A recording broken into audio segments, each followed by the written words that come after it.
үйлөнө турган, турмушка чыга турган жаштар, Алладан жакшы жубай сурайлы. Алладан жакшы күйөө сурайлы.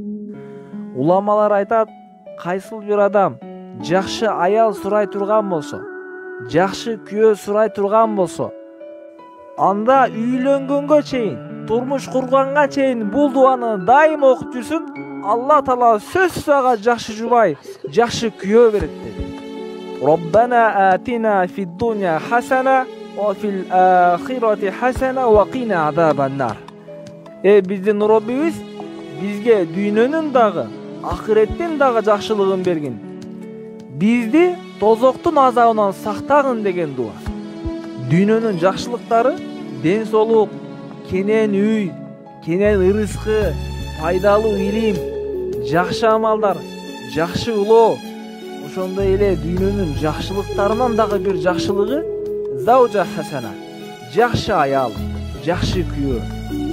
Ахиреттен жакшылыгы эмне десе, ал бейиш. Демек, качан сиз менен биз бул дуаны окуган кезде ниетибизде жакшы аял болсун, жакшы күйөө болсун, ахиреттен жакшылыктары болсун.